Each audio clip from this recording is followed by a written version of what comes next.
Okay, so when we run this estimate, taking the Greenspan Fed funds rate and the inflation and output and unemployment rates during the Greenspan period, and estimate this type of construction, which is based on loosely around Taylor, we find parameter values that interestingly mimic this fairly straightforward relationship.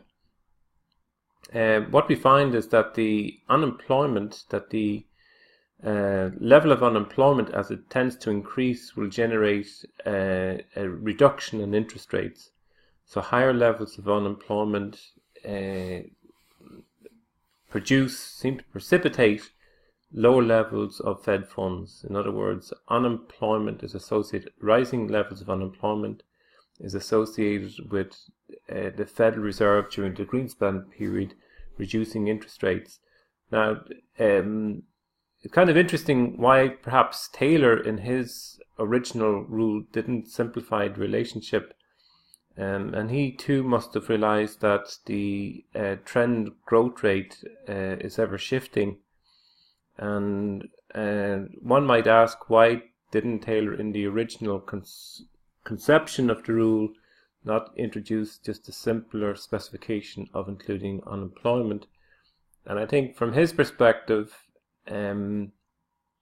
quite likely he didn't want to produce a rule where the policy rate was seen as responding directly to unemployment. And again, why is that a problem? Well, in large part, a large part of the literature, economics literature during the 60s and 70s, became increasingly frustrated with policymakers who seemed to respond very aggressively to increases in unemployment. And also there had been a repudiation of the classic short-term Phillips curve, where policymakers perceived a trade-off between inflation and unemployment, and that could be exploited. So I think that's why it wasn't expedient to include unemployment, and such a policy rule may not be attractive to more classical type monetarists who wanted to create a very strong sense that policy rules offer or introduce greater credibility into implementing a monetary regime. So if we go back again to our estimates here for a moment, we see that relatively speaking there is some improvement in terms of the descriptive statistics here, and in terms of the basic overall performance of the benchmark rule if we include unemployment. One of the things, of course, when we looked at previously, when we included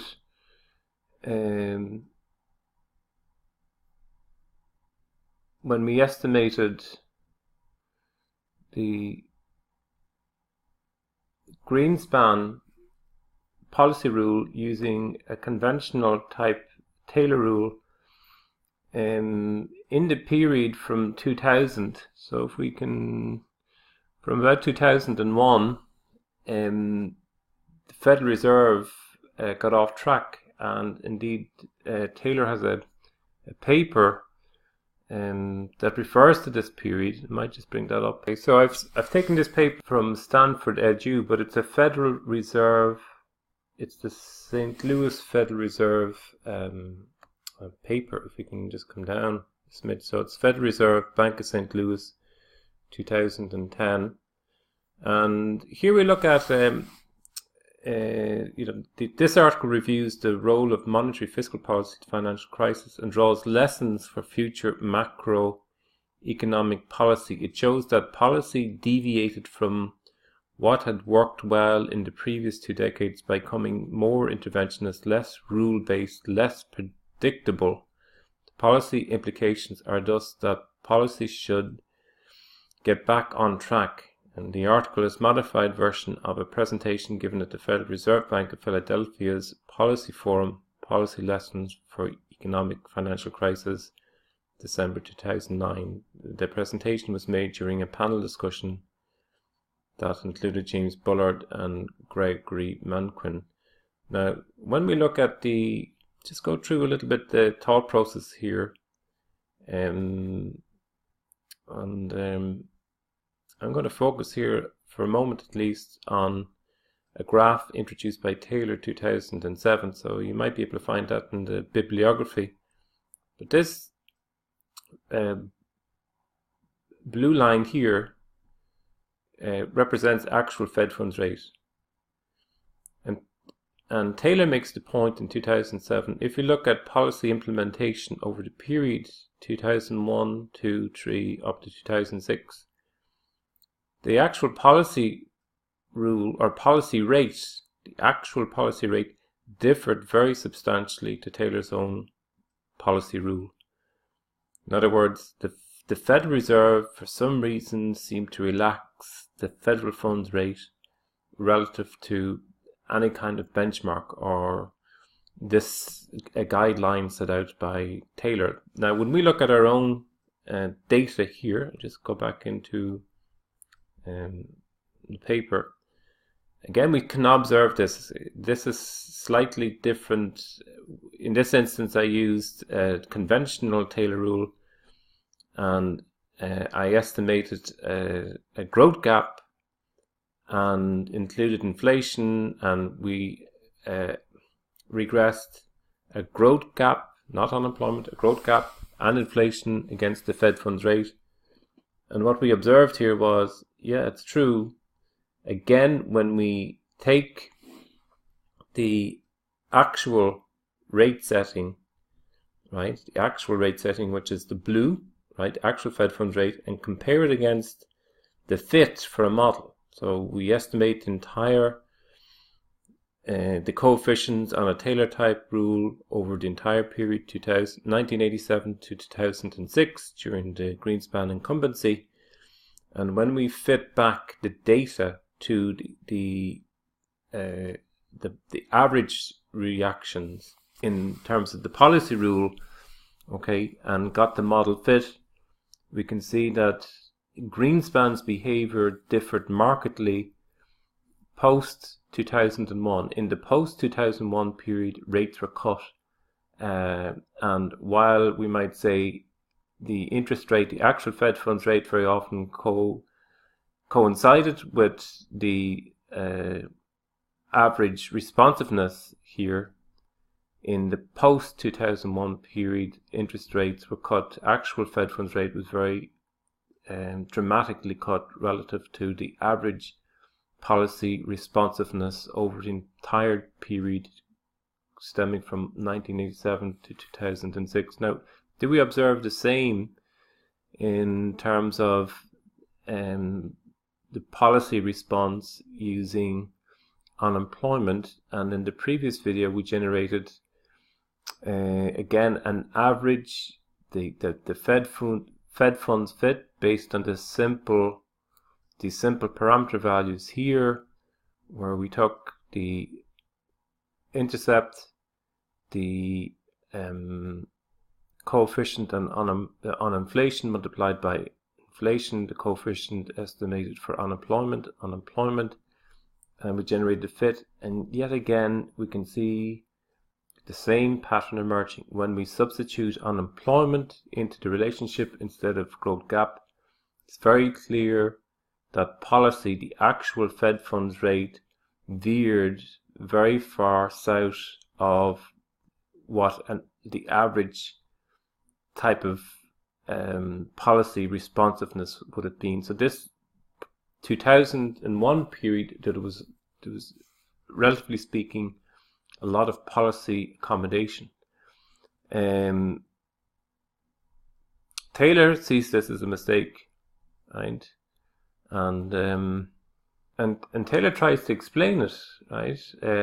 I call this monetary policy decision a discretionary intervention by government because it was an intentional departure from the policies that were followed in the decades before. Some policymakers say departure was taken to avoid downside risk, perhaps a Japanese-style deflation. I have no doubt it was well-intentioned, an example of what used to be called discretionary fine-tuning.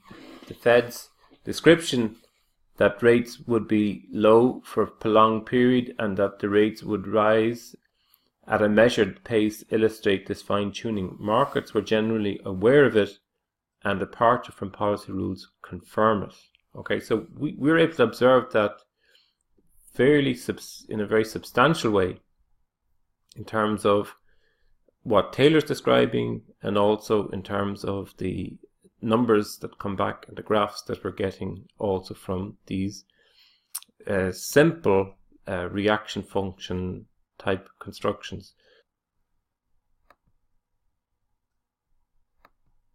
Okay, so what I've planned to do here is run the same estimation again and include in a dummy variable.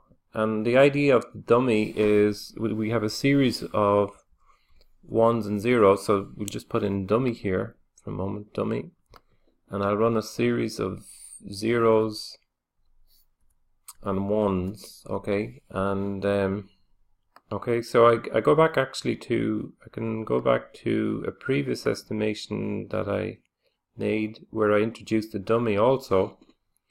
And again, the dummy was supposed to capture a little bit this idea that if we put in a dummy from 2002,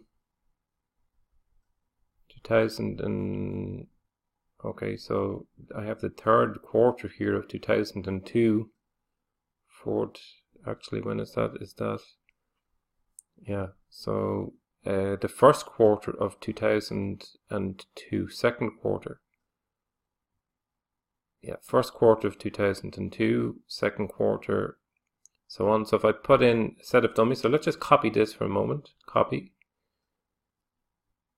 And when we include the dummy, we can see that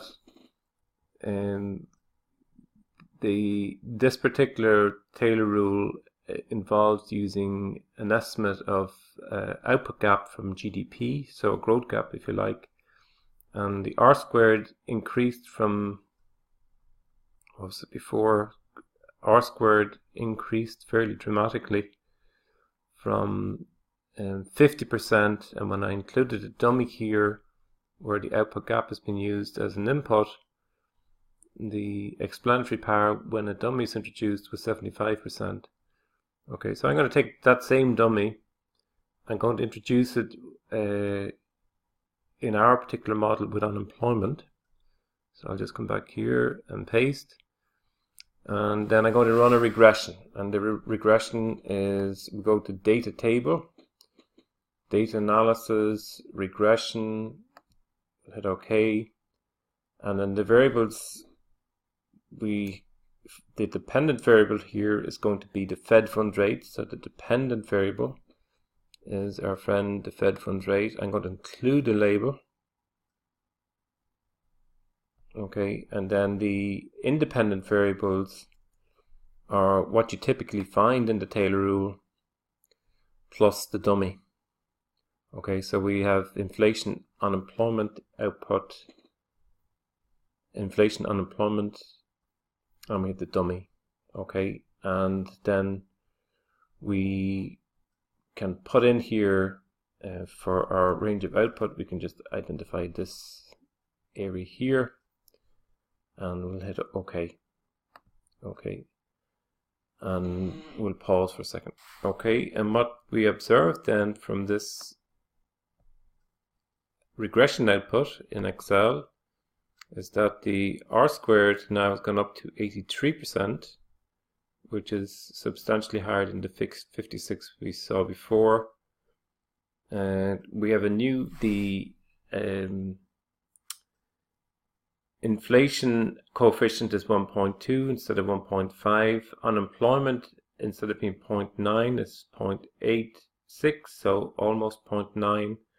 And the dummy is 0.027, which suggests that during this period from 2002 onward to 2006, the policy rate was about 2.7%.